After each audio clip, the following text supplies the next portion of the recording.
As I was telling you, I'm the program director. I've been at UIndy for about 15 years now, so quite some time. And in that time, we have really seen public health grow and expand, and we are very excited about the opportunities that we have now, both in our undergraduate and our graduate programs. But today we're really focused on the Master of Public Health and kind of discussing what questions you have, what are you thinking in terms of the program. Talk to some of our alumni and our current students and see what they've gotten out of the program, what they are now doing with this, what they're seeing in the public health field, that kind of stuff. So any and all of your questions. We also have with us today Colleen Hepner, who you maybe have heard from or talked with. She is our graduate admissions representative for our program. Colleen, was there anything you wanted to specifically say? No, but I appreciate you all coming on board. I will be here. I'm probably going to turn my camera off here in a little bit, but I wanted to say hello. And if you have any questions after we're done, feel free, reach out. Typically, I respond very quickly via email, but if you have a time or day that you'd like to sit down and just chat to walk through everything, we can do that as well. So my door is always open, but I'm available anytime you need me. Wonderful. Thanks, Colleen. And then in terms of our representatives who are graduates and or current students, I see Anya on here. Anya, would you like to introduce yourself for those who don't know you, haven't met you before? Yes, absolutely. Thank you. Good afternoon, everyone. My name is Anya Carson. I graduated with my master's in public health from the university in 2018. I was one of the first students to sort of bridge over from doing my undergraduate program into the Master of Public Health program. And so here, if you have any questions about the entire experience, I'm glad to be here today to share with you. Oh, and right now I am in clinical research, helping doing audits and inspections. So very fun work. Thanks, Anya. And you've done quite a few different things in your time out. So maybe we'll talk a little bit more about that here in a few minutes. But Kylie, you want to introduce yourself, please? Yeah, I'm Kylie Badrew. I am in my first year of the MPH program. I am doing the 3-year track because I work a lot and trying to manage my time as best as possible. But next week, I will be talking to Dr. Ewan about doing the dual degree program, so MPH and MSHCA. So gonna make a decision about that next week, but all my classes I'm signed up for the rest of the year are following that track. And I am currently not working in public health. I actually am manager of a cigar shop in downtown Chicago. But I'm a person in recovery. And so going into public health, as far as like the administrative side of things, is very fitting for me. So that's my desired path. Well, I'm completely open to the idea of that not being what I do whatsoever. So I'm trying to keep myself open-minded about it. So anything else? Is that it? And I think I know we were supposed to have one more on here, but she contacted me a little bit ago and she was not feeling well. So she has backed out. Is there anybody else on here that I can't see who is here to represent the program and answer questions? I see a couple of names that I recognize, but I think you're all from the undergraduate area. Okay, well then let's get started. And then I think we might have a couple more who join us. We have so many things going on this week. We are spread rather thin because it's National Public Health Week, if you haven't been getting all of our emails. And we have this event tonight, and then we also have a health communication during a pandemic event happening tonight. For us in the public health program, it is for LP credit for our undergraduates. So I think we have quite a few people registered for that one too. And it's all about how to do a better job of communicating to the masses and getting information out there and just kind of grounded in health communication in general. And then tomorrow night, we have another roundtable event that's just kind of an open event, talk to current students. And that one's mainly for the undergrads that what can you do with an undergraduate degree in public health? So trying to do a lot during National Public Health Week. So let's kick it off. Maybe Anya, do you want to start off by maybe saying like, what do you think was your favorite part of the program or the best thing that you got out of the program? That's a great question. And please excuse my daughter singing in the background. It would have to be a tie between the network I created and the community projects. Throughout the curriculum, we have some projects where we have to engage with local agencies. So it just gives you a chance to, start building relationships and learn the community that you're in. And I think that's important for public health. Because you have to know the community that you're working for. And then the second part was just the network that I created. I'm able to reach out to my peers, my professors, anytime, resume recommendations, career guidance, any community opportunities. Now that, we're in employment, we can have internship opportunities and give back to unity. So those would be my top two things. By the way, I thought of you today. I just shared out to our listserv a couple openings at the American Heart Association for VPs of community advocacy in a couple of different regions. They're hiring VPs. You can send it my way. You might want to look at that. I don't know if you want to get back to the advocacy policy side outside of regulation, but maybe. Kylie, what is something that you would want people who are looking at the MPH, what's something you would really want them to know maybe about the Master of Public Health program? I like this program because I have a very hectic work life. It's set hours for work, 9 to 5, Monday through Friday. But not having to be in class and go to class at a specific time or report online allows me to kind of work at my own pace, which there's obviously due dates like every single day of the week, and they get wonky sometimes, which is tough. But being able to kind of do it on my own time and create my own schedule and kind of anticipate on a weekly basis what the due dates are going to be, that for me working full time, I'm able to keep a paper calendar just like you, Dr. Rauch. And having the flexibility is the most important part to me, because going to intensive weekend on campus, I realized that last semester, how grateful I was that I didn't have to go to campus, because it's such a challenge working full time and I did it in undergrad and I just don't know how I do it now. I'm a little bit older of a student too. I'm 32. I'll be 33 in a couple weeks. And so being able to sit in my home, be hassled by my cats and have snacks and do my homework and work on my readings is just, I don't leave my house anymore. I know that sounds bad, but yeah, just the flexibility. I appreciate that so much. That's great. Does anybody have any specific questions? You can either unmute yourself or you may, type it into the chat, and I can definitely see the chat there as well. What's really interesting is that we have, Kylie was saying she's a little bit older. She's not nearly the oldest student that we've had in our Master of Public Health program. We've had students who are, doing accelerated, and they're very young. And we've had people who are well into their 60s. So it's, we see the whole spectrum of people coming in with various life experiences and backgrounds and undergraduate degrees and all kinds of things. So I did want to make that statement. It looks like maybe Prasad, did you have a question? I saw you came on camera.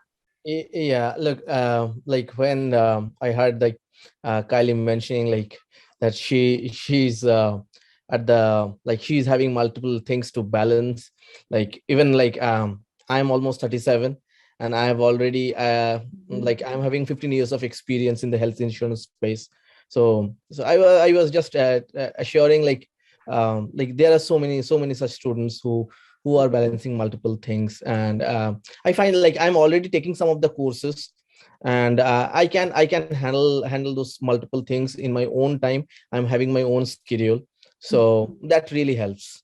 Great. I'm glad to hear that. I know, especially a lot of our dual Doctor of Health Science students or some of the other dual students who are studying aging studies, gerontology, those kinds of things. They tend to be a little bit older as well. Some of them they're faculty members somewhere, but need to get a doctoral degree. So some of them are kind of teaching full-time somewhere else while they're getting a degree at UIndy. And then in public health, we have our students. We have some who are full-time students, and we have a lot who are balancing families and full-time work and everything else on the side. So it's quite interesting to see how everybody engages with each other, even though they're in very different just areas of their life at that time. Yeah. Only thing I was having a question in mind is that those 200 hours of that community project that you mentioned, like how as remote students will engage, because like those 200 hours has a significant involvement in the community work and all those things. So how that is planned for the current students and how they are doing it, and so that again we'll have our plans in mind that when we do come at that stage, how will be handling those things, Dr. Raj? Yeah, we have a number of students who complete their 200-hour internships all over the country. So we've had them on the East Coast previously. We've had them on the West Coast. So really what we do is try to help our students set up, and Anya had mentioned kind of the connections. And as you're moving through the program and doing some of these community-based projects, you start doing them in your own community, wherever that community might be. And so you start to build up a public health network in your area. And then often those are the kinds of contacts that you would call on when it comes time to do your 200-hour internship, because you've already kind of met them and know who they are, and you've gotten to know that agency, especially if it's really worked out well and you like that agency. Otherwise, for example, I've got some students this summer who are getting ready to intern. One's like in New York City. And so met with him and had conversations about, what might be some options in your area. What's your largest, metro area? What size is the town where you're living? Are there agencies such as, and then, and I'll send lists of agencies where other students have done their work in the past, and that gives people ideas. So those are all options. And can I say something about that? Yeah, go ahead, Kylie. So I've noticed that I'm kind of like what we're talking about here. I'm building my own network. I'm not from public health. I'm not in public health now. My bridge to make that, jump is going to be very challenging because of what I do for a living. Last semester, I had to look at what the class was called, but Dr. Cecil forces you to go out and meet people and ask people questions. So I found an organization in Chicago that is an office of attorneys that fights for health disparity lawsuits. And so last semester, we had to do a survey. We had to find some way to survey a group of people, collect the data, interpret it, compare it to like previous studies. And now this semester, she's making us, I'm saying making because I hate doing this, but I know how important it is. She's making us do an op-ed on an environmental health topic. That's the class this semester is in environmental health.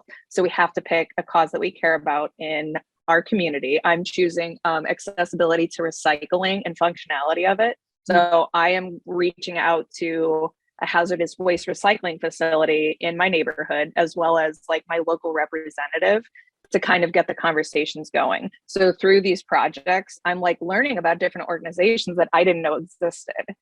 So and that do public health that you wouldn't think of, right? And we've actually had an MPH student previously who she ended up doing a project like that. And then she interned in this waste management organization. And then that's where she's been working ever since, because that is an area of public health, but she hadn't really thought of that previously. Yeah. So we are kind of forced to network, which is good. Uncomfortable, but good. Yeah. I see there's a question in the chat about curious if there's an opportunity to take electives within the curriculum. I have special interest in health and the environment. Absolutely. So there are a couple spaces for electives, and then in general, and as Kylie was mentioning, we have a specific required course because that's a core content within public health is environmental health. But then you have the option to kind of look even outside of the program to find additional courses.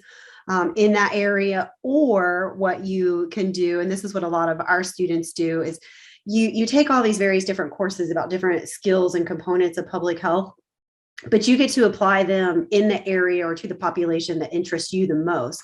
So for example, if environmental health is your thing, when you're doing your program planning, you might choose to do that related to environmental health. When you're in your health policy and advocacy course, you very well may be choosing your policy and advocacy topics about environmental health. So you get the chance to really look at all of these different skills within public health. We teach them kind of from the generalist view, but push you to look at, through the lens of health equity and disparities, but you get the chance to select your topics a lot of the time. So if your thing is environmental health, then you could end up doing so much work in the environmental health area by the time that you finish. Yeah. Okay.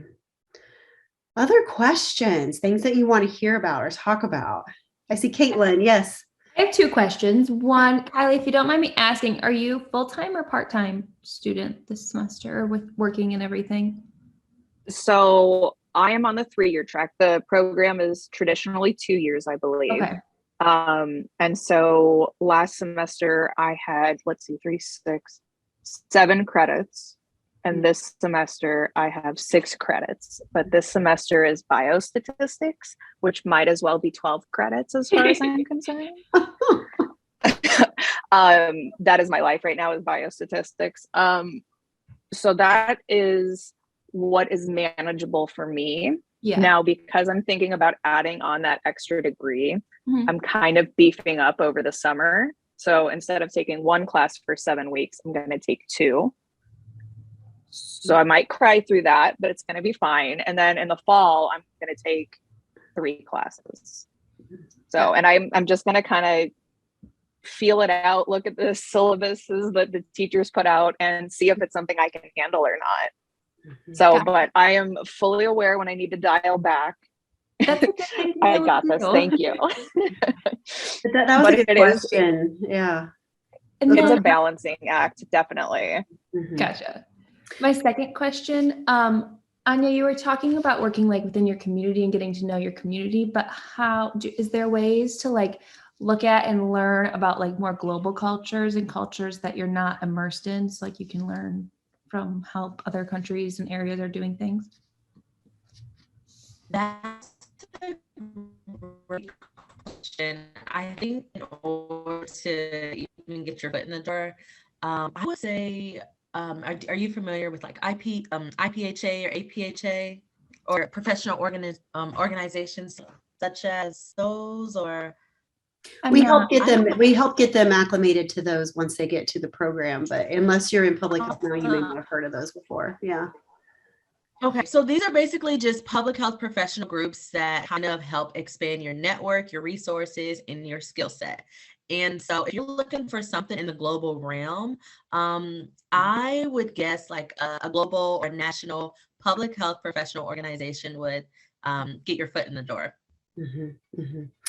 So, and to follow up on that, like one example, so we have a required course that is called, it's the global health course. It's offered in the summer. That might be one of the ones that Kylie's taking this summer, probably. So we have that course that really forces you to kind of look outside of yourself and outside of your typical community. We introduce you to that, but then also if that's an interest for somebody, again, we'll try to help connect you with that type of setting. So for example, I'm good friends with the CEO of Immigrant Welcome Center, and we have a good partnership with the Burmese American Community Institute. And we have people who have done study abroad as part of their master's program. So, we definitely have those kinds of resources and opportunities. And one thing that we really try to do is get to know our students very well, so that we start to learn, what is your interest? Do you want to stay in your same community and work there? And if so, in what area of public health? Do you want to become a member of the Peace Corps? Do you want to do international medicine? Do you want to do nonprofit work in other countries? We have one student in the program right now that she has already started her own global nonprofit organization because she's an immigrant from, oh shoot, why can't I think of the country right now. It is one of the countries in Africa. I can't remember the specific country right now, but she wants to eventually go back there and do all this work. So she's been building this nonprofit and, really focused on that kind of global nonprofit work throughout her program. So that's one of the things that we do, is really try to help you figure out what you want your niche to be and then help you build that throughout the program. Gotcha. How big is the program about? So the graduate program at total, we have about 30 students right now, but in each incoming class, we usually have around 15 students. So it's still very small, but we have, you'd ask Kylie how quickly she was moving through the program. We have 2, 3, and 4-year curriculum options for individuals. So they're kind of spread out. So you don't always move through with your specific cohort. You're intermixed a little bit with others, but as a total across the MPH right now, we have about 30. Gotcha. Mm-hmm. Thank you. Yeah. It looks like, Kylie, you just joined IPHA this month. Good. Oh, because you're one of the student reps on IPHA, right? One of the student. Yes, I'm on the student advisory board, which sounds so official. Awesome. Yay. Yeah. I don't know what that means yet, but I'm going to find out. But that's great. I'm just being honest. Yeah, no, and because we have built relationships with both our local and our national professional organizations, we're constantly sending our students opportunities to engage in some of these things. And I'm so glad Kylie's taken advantage of it. I've got one of my undergrads who has taken advantage of it and told me that he is on the student board too. So that's fantastic. Yay. Okay. What other questions? Campbell, I see you came on camera. Does that mean you have a question? Yes. First, we were just talking about this, and Kylie was saying that she was able to work, and you don't have to meet at a certain time for classes. Is that so you don't have to, like, would I be able to, like, be at work and not have to, like, meet for synchronous classes most of the time? Is that how it's set up? So I think that the way that the schedule is shifting now, for fall semester and spring semester, we did intensive weekends, which are hard. They're very hard. They're like, it's labeled as intensive weekend because it's like you get down to Indy on Friday if you don't live there. And I think it was Friday class was 5 to 9. And then on Saturday morning, we started at 8 till 1 p.m. And then Sunday was like 8 a.m. to noon. And then you got to go home. And then for those of us that work on Monday, I was dead.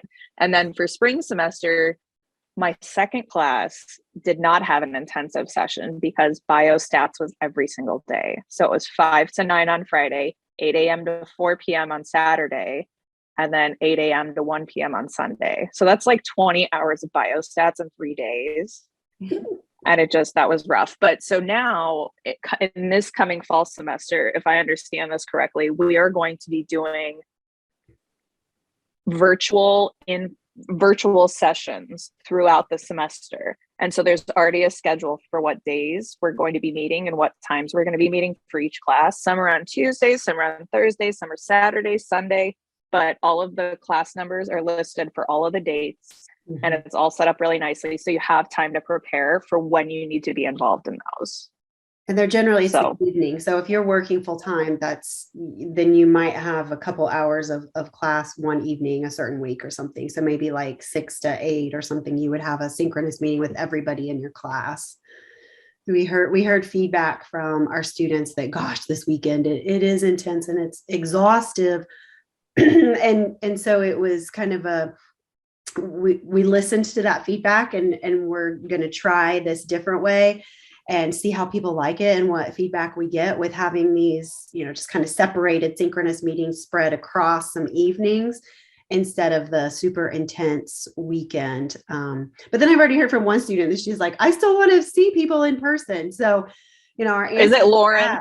Yes. I knew it. So our answer is what we'd like to do as a program is schedule some optional events for people that if you want and you're able, you can come engage with your peers, with your classmates, or let's say there's a class activity and a bunch of you want to do it together. You know, you still could physically come together and do that. Or during homecoming, we'll host a tailgate, do something like that everybody can come together and engage if that's something that is important to you. Yeah. Cool. Yeah, that's definitely very helpful. I was definitely wondering about that. And then my second question, I was wondering if if it's through UIndy or other programs, if there are any like scholarships that I could apply for.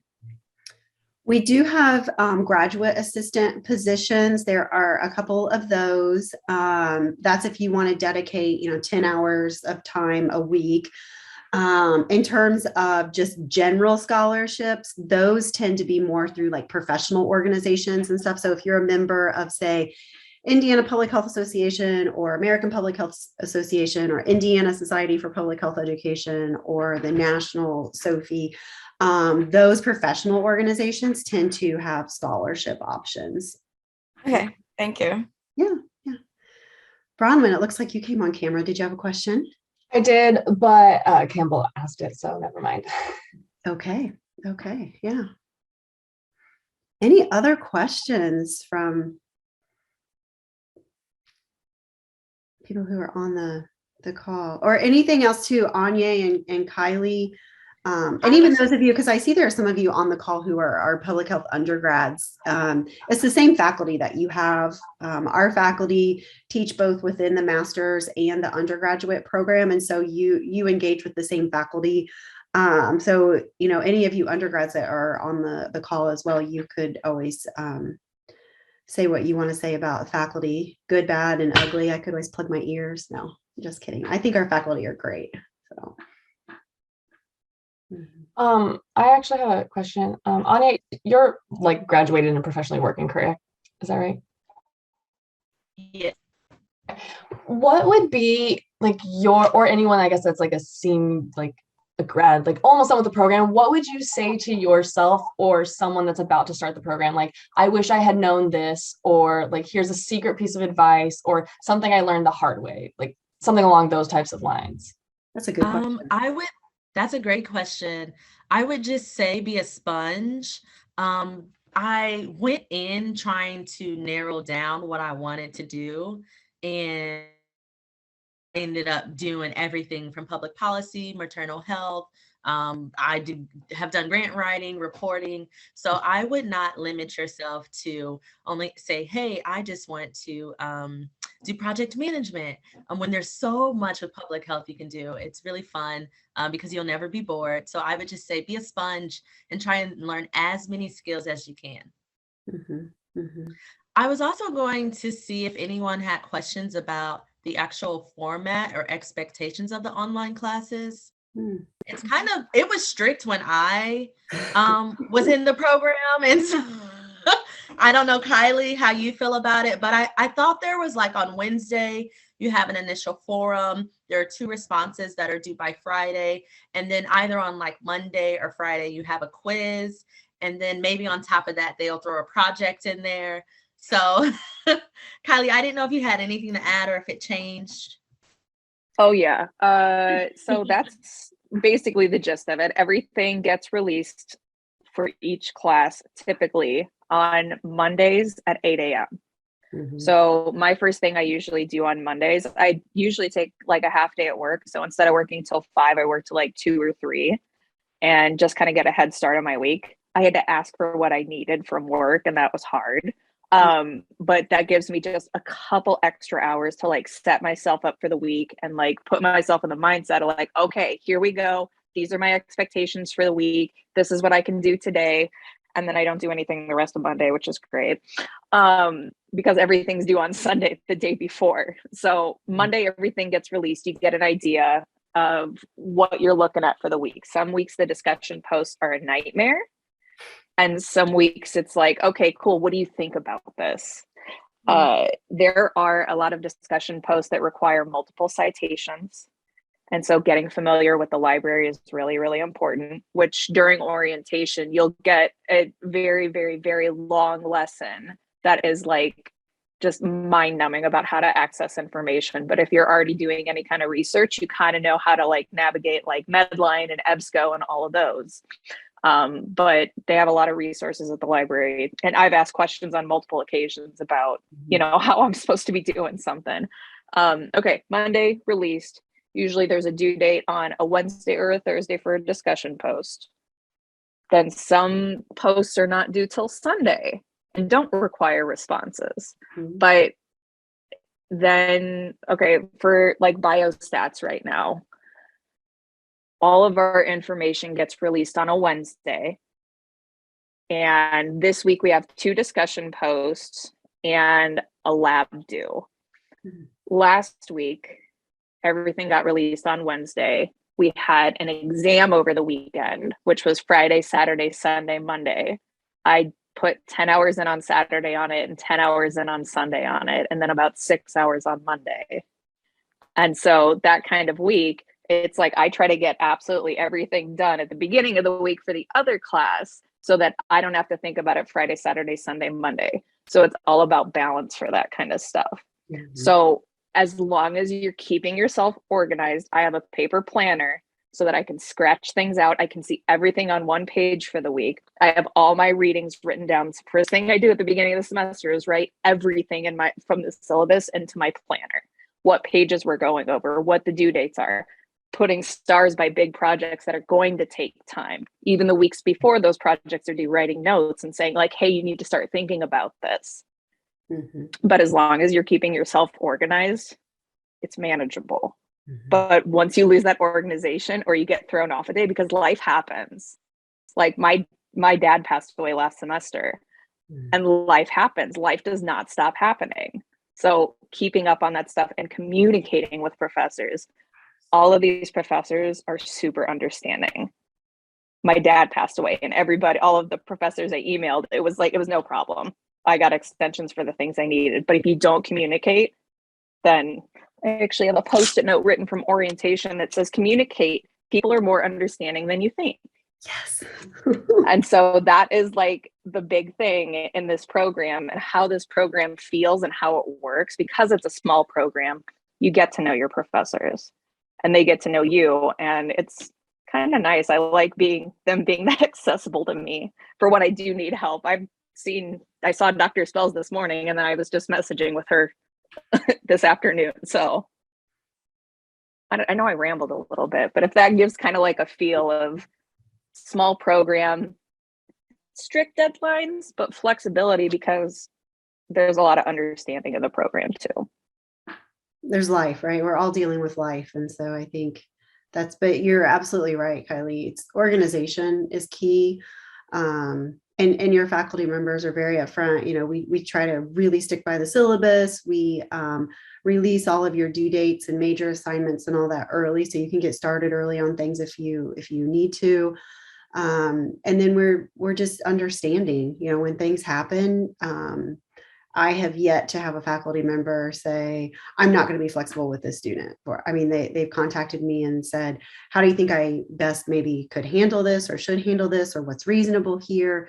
But our faculty are definitely very much supportive of our students and want all of our students to succeed. Yeah.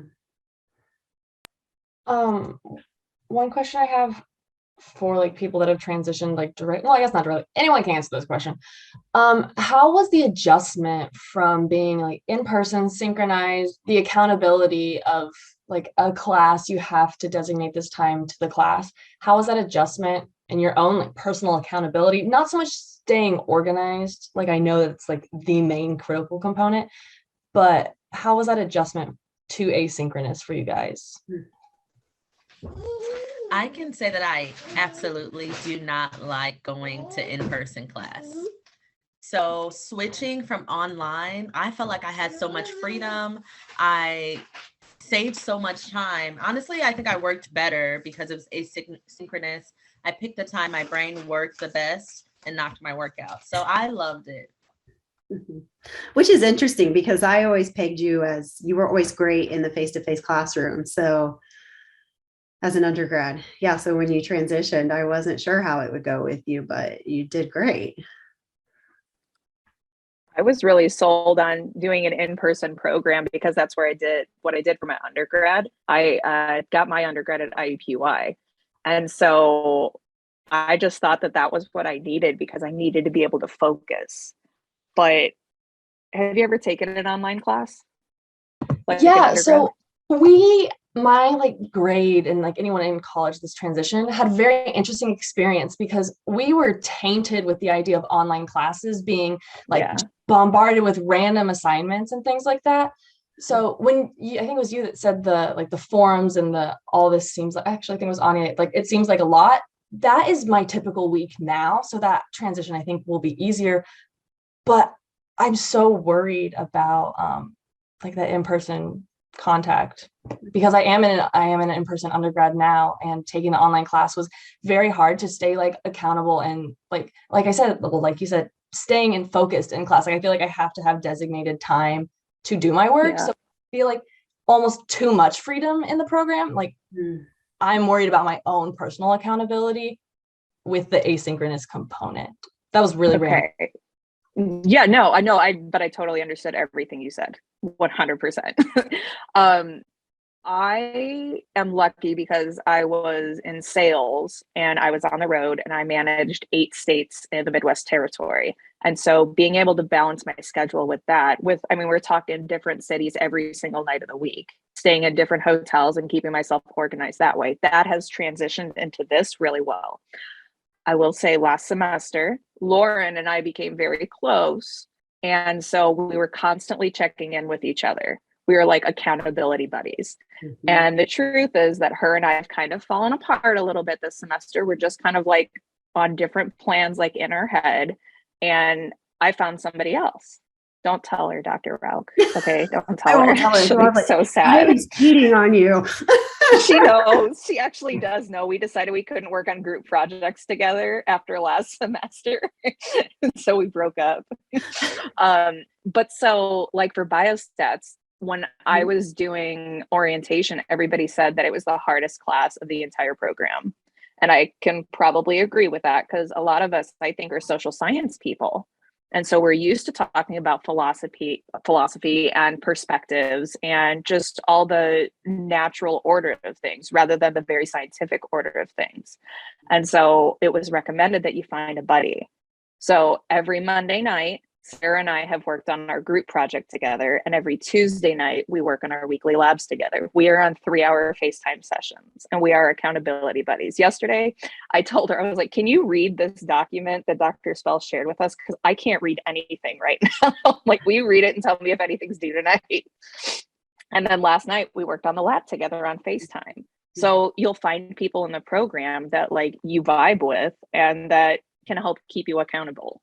Accountability buddy. I too promote the accountability buddy. We had study groups and everything, just as Kylie mentioned. Mm-hmm. Yeah. Mm-hmm. Because this is hard. This is grad school. Like this is the hardest thing I've ever done. I totally broke down today because I haven't had enough sleep after this exam for biostats. I cried at work at my boss. It was awful.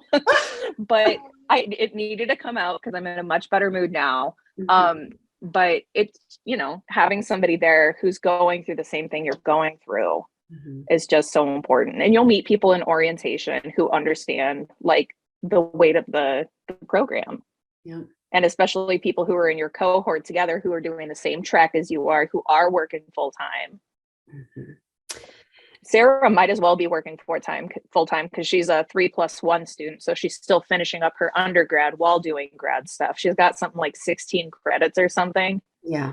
Yeah. She's got a crazy. And she's on, I called it cheer yesterday and she corrected me. It's dance. She's on the dance team. Yes, the dance team. So. But you're help? absolutely right. That's one thing we definitely encourage our students to do is we try to help you get to know each other during orientation, during your MPH 500 course and any of your other first year courses. We're like, get to know each other, set up your accountability buddies. You don't have to be in the same location. If you are, some people get together physically. A lot of people get together virtually. It's just, it depends where you are, what your timing is. We've got people on different, different time zones, all kinds of stuff, but they figure out how to connect with others because it just, you're in this with other people, right? And so building that sense of community within the program is something that we kind of try to help you do, and we encourage you to do that. People set up the like group me's and all kinds of things where they're communicating with each other, reminding people of deadlines, that kind of stuff. So I think that aspect's really helpful. And Anya, oh my gosh, I just want to kiss her little cheeks. Certainly, babysit her for the rest of the evening. I was gonna say that usually with every course, you have to start off the semester doing introductions, and at the time it's so overwhelming because you have to do onboarding and figure out your syllabus and all kind of stuff and get your books, and now they want you to do introductions, and so at the time it does seem like a little bit overwhelming, but please pay attention to the introductions and get to know your peers because they can help you out and you can help them out. Absolutely. And you'll find things that you have in common with them because we might ask some different questions in the introductions. We do a lot of video introductions, those kinds of things, and somebody will mention something, and then it's always so fascinating that people are making comments in the chats about, oh my gosh, I didn't know that you do that, and that's something that I really want to do too. And so even the networking that goes on inside the program can be very helpful sometimes. Yeah, absolutely. Any other questions for any of us who are here tonight? I think it's really helpful. And Kylie and Anya will be reaching out to you to make sure that you get a little thank you gift from the program for taking the time to do this tonight, because it's so good for them to hear from people who have used the program to launch into the field. And then, Anya has moved up and gone on to bigger and better things each time. And I think you're a great example of what the program can do and the contacts that you can make and the networking. And Anya still is one of the best contacts for us. She's mentors some of our people. She is going to teach one of our undergraduates. She's going to teach our undergraduate health disparities course this summer because she's just been able to do so much and have so many wonderful experiences. And Kylie has just gotten started, and I think she gives you great perspectives too on somebody who's balancing, here's my full-time job, and then I'm doing this program over here, and this is what it looks like, and here's the structure. And I mean, it definitely, we have people in all different parts of life who are doing this, so it's good to get those perspectives.